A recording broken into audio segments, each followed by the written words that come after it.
It's 7 a.m. here. We put about 5 miles on the Supra last night, and we're about to take it, I don't know, 20 plus miles to the local Cars and Coffee.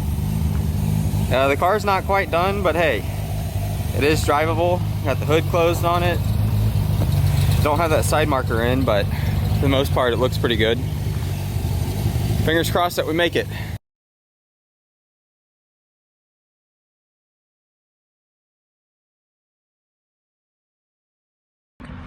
So we went to Cars and Coffee and it was great. The car made the trip no problem.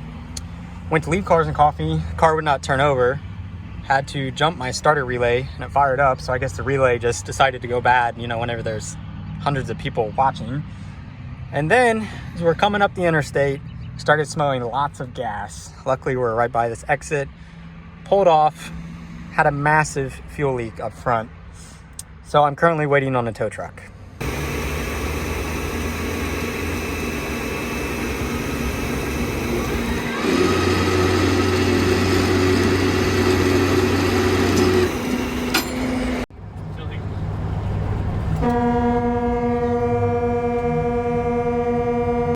Supra is back at home in its normal resting spot, which is on the car lift. If you look closely on my #1 injector, it blew out an O-ring. These injectors were in my Lexus for 2,500 miles. I pulled them out, slapped them in here. All the O-rings at the time looked fine, but that doesn't mean that there wasn't a tiny split in that one. I'm super thankful that the Supra did not burn down on its maiden voyage. It was an absolutely horrible feeling when I popped the hood and there was gas everywhere. I mean, it coated everything in this engine bay, and it is just shocking to me how much gas can spray out of that little tiny opening where that O-ring blew out. So yeah, I have all new O-rings for all 6 injectors that will be here in a couple days. Have the Supra running again here soon. Out here troubleshooting my injector issue on the Supra. I just put 12 new O-rings top and bottom on these injectors, and if you notice, they are pretty loose. I'll put a better clip I took from my cell phone of the forward and back plate that these things have, or up and down. I think what it is, that bracket that you can see is an L shape. I think it needs flipped so that the fuel rail will sit further down on the injectors, just a little bit. But hopefully that fixes this problem and I never ever have a fuel leak again. So I'm gonna go ahead and flip those brackets and see if it still fits. Apparently flipping these brackets is actually to change to 48mm injectors. So what I have done is I ground off a little bit of the spacer on each side. I'm gonna put it back on the car now and see if there's still a ton of up and down movement in my injectors, but I think I got enough off of there that we should be good. But I guess we'll see.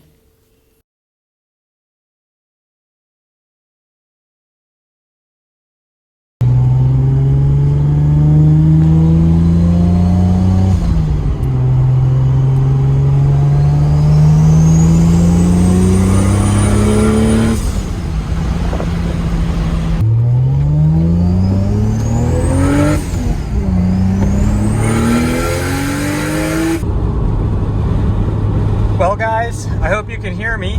It's a little loud in the Supra because the target top seals aren't in it right now. But it's a really nice day here. I'm out driving the car.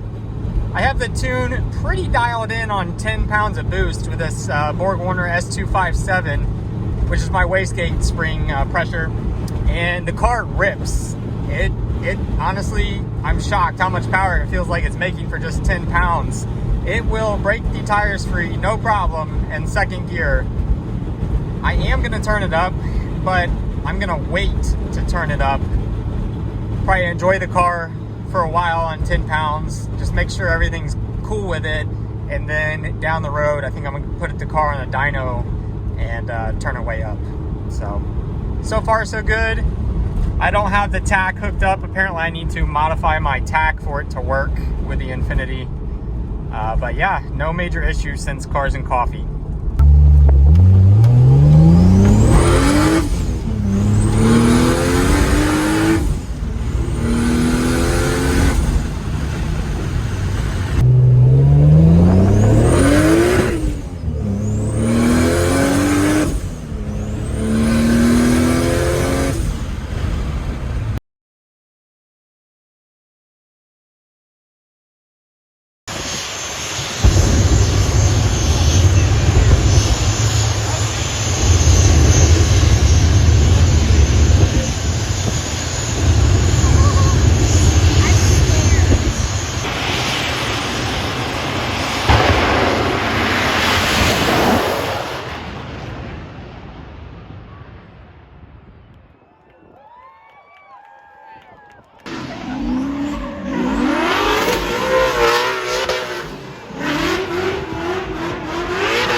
it.